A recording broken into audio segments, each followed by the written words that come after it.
Tanse, Ani Bojo, Glani de Si Gabrielle Houche. What's up, everyone? My name is Gabrielle Scrimshaw, and here are 3 things you should know about the Indigenous community in Canada.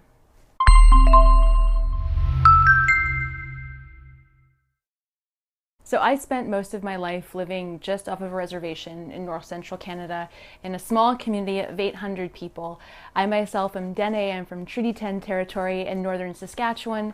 And over the last several years, I've been incredibly fortunate to work with Indigenous leaders all across Canada and the United States through my work in founding an organization called the Aboriginal Professional Association of Canada, a nonprofit organization that works to advance Indigenous leadership across all the sectors, public, private, and social. Through that work, I have realized that a lot of people have so many questions about the Indigenous community in Canada, and they're not really sure where to start. So I want to make this video as an opportunity for you to learn in a safe space more things about the Indigenous community. So if you have other questions that you're curious to learn about the Aboriginal community in Canada, make sure to put them in the comments section below or tweet at me on Twitter and let me know, and I'm planning on making more of these videos in the future. So the 3 things you should know about the Indigenous community in Canada. The first is that we're incredibly diverse. The term used in Canada is Aboriginal, and even that encompasses 3 distinct cultural groups: First Nations, Métis, and Inuit people. Within the First Nations category alone, there are over 52 separate and distinct languages.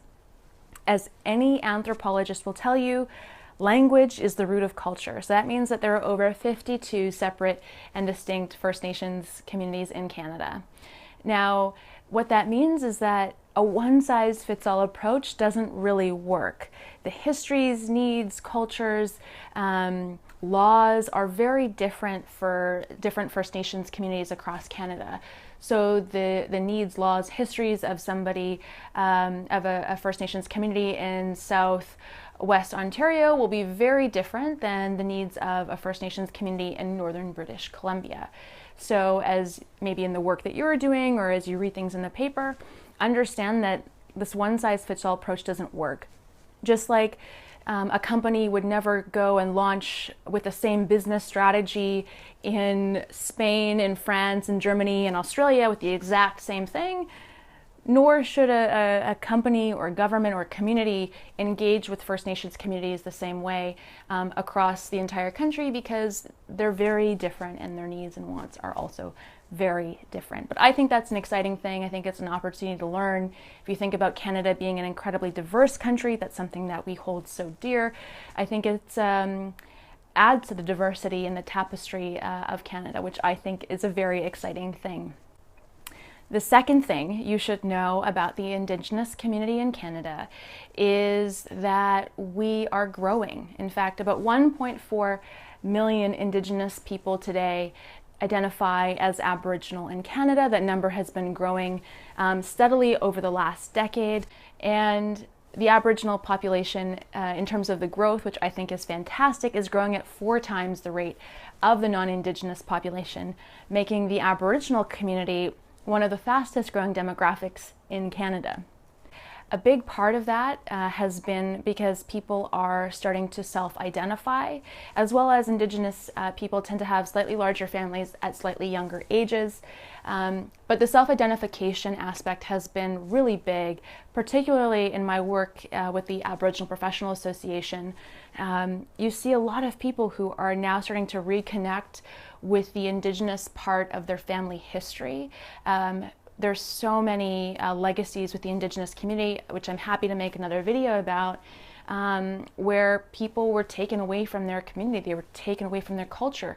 And it wasn't that long ago, the generation above mine, where it was taboo for people to put up their hand and say, I am Indigenous, when asked who they are or where they come from.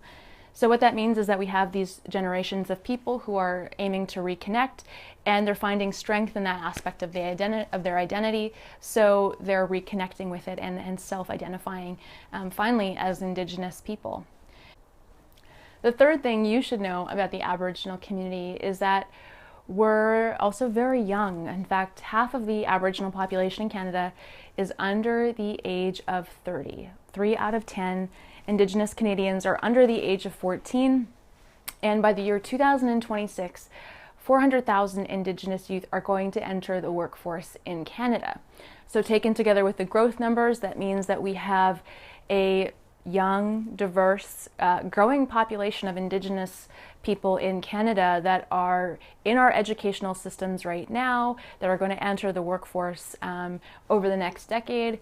And so I think it's an exciting time for us to have the conversations and put in place the strategies to make this country the inclusive one that I think it really strives to be. So those are 3 things that you should know about the Aboriginal community. If you have more questions, please let me know in the comment section below, or like I said, tweet at me, and I would love to hear from you. And if you have other ideas or suggestions for different videos in the future, be sure to let me know. This is a safe space for you to learn, and if there's a question that I don't know, let me go out and use my network and find somebody who does, and then we can learn together, because that's what this is all about. I think creating safe spaces for us to learn. Thanks. Mahsi in my Dene language.